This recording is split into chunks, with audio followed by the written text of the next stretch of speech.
Keutamaan yang ke-18, fadlul i'tikafi wal iktisari fil ashril awakhir min Ramadan. Keutamaan i'tikaf dan mandi di 10 hari terakhir dari bulan suci Ramadan.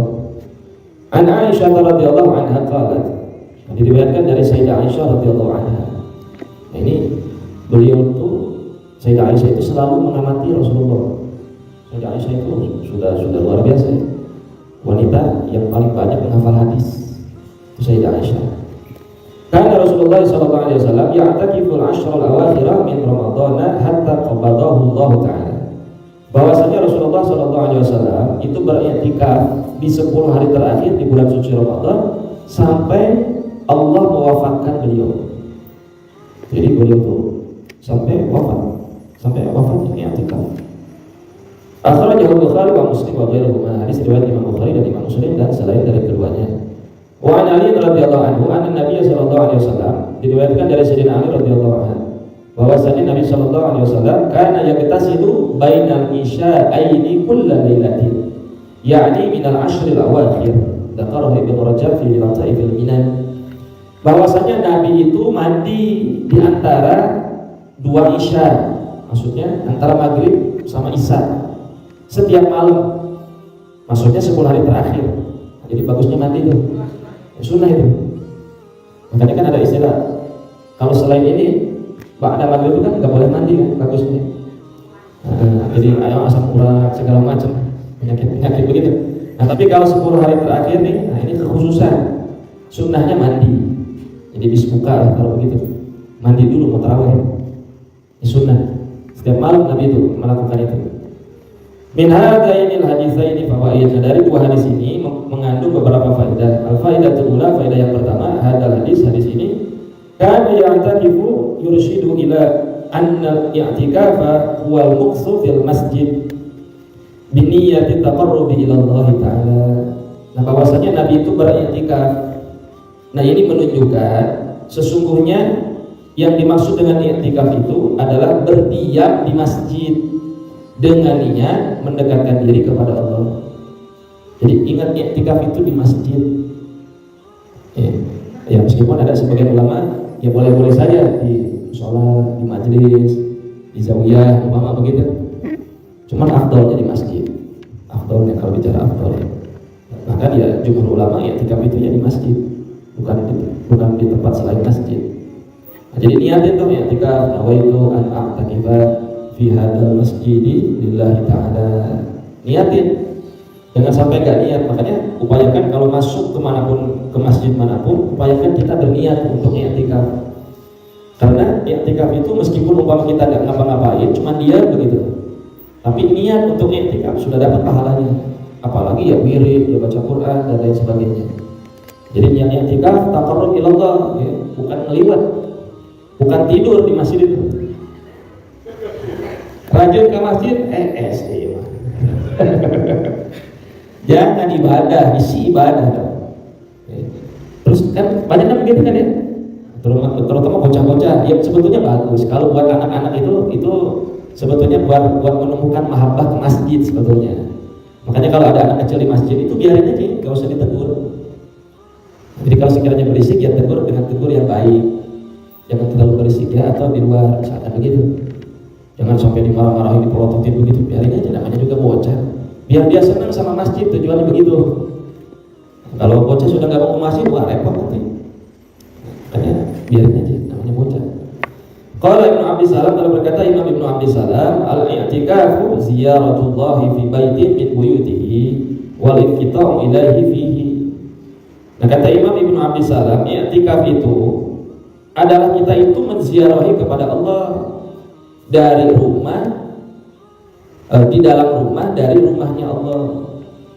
Jadi kita tuh datang ke masjid i'tikaf itu kita menziarahi kepada Allah. Wal kita ilaihi fihi, dan kita memutus kepada Allah dan memutus selain kepada Allah. Nah, jadi kalau lagi i'tikaf ya urusan dunianya taruh dulu. Lagi i'tikaf masalahnya taruh dulu. Fokuskan diri kita untuk Allah. Nah, itu maksudnya begitu i'tikaf ya. Jadi jangan selain itu. Wa hadha hadis dalilun ala istihbabil i'tikaf fil masjid wa huwa mujma'un alaih. Dan hadis ini menjadi satu dalil bahwasanya begitu pentingnya i'tikaf di masjid, dan ini menjadi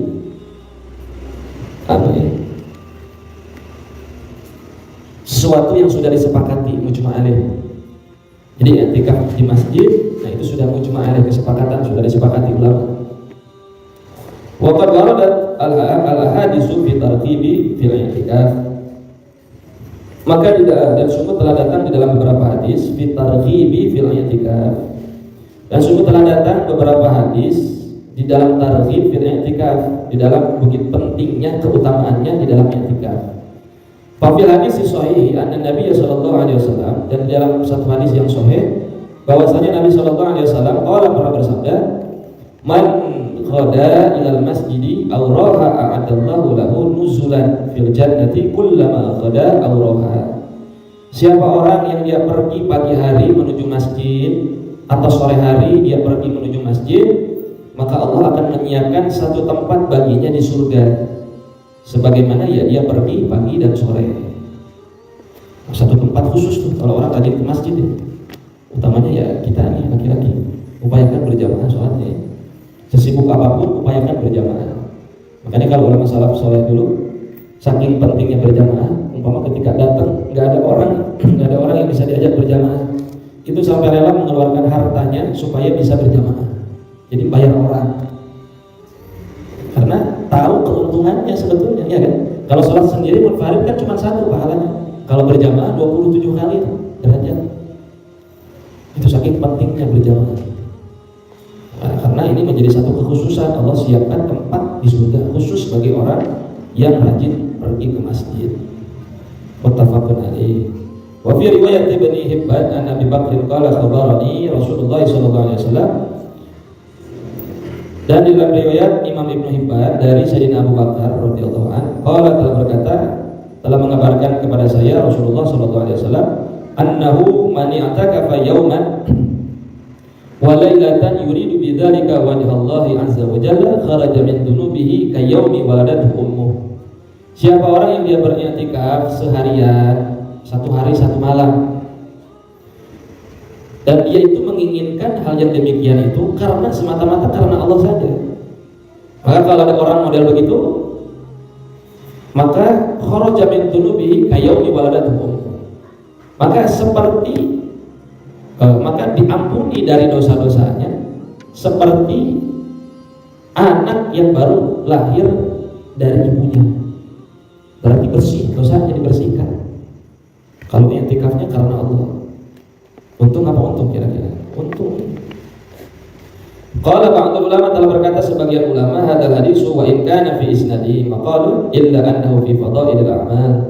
Telah berkata sebagian ulama, hadis ini dan jika ada di dalam sanadnya maqalun, satu ucapan, kecuali sesungguhnya hadis ini fadailul a'mal, hanya sebatas keutamaan amal. Nah, tetap dipakai fadailul a'mal juga. Jadi bukan nggak dipakai, hadis-hadis begini ini tetap dipakai dalam rangka keutamaan amal. Wal amru fiha wasi'un wa qad thabata fadlul i'tikafi wa targhibu fihi min fi'lin Nabi sallallahu alaihi wasallam. Dan perintah di dalamnya wasi'un, begitu luas, dan sungguh telah menetapkan tentang keutamaan i'tikaf ini. Wa targhib, dan targhib itu kita melakukan sesuatu, Allah tuh menjanjikan, itu targhib namanya. Jadi misalkan kalau sholat berjamaah nanti ganjarannya surga, itu makna targhib itu begitu. Ada janji yang dijanjikan sama Allah, ada sesuatu yang dijanjikan sama Allah yang menyenangkan, itu targhib namanya. Dari perbuatannya Nabi Sallallahu Alaihi Wasallam.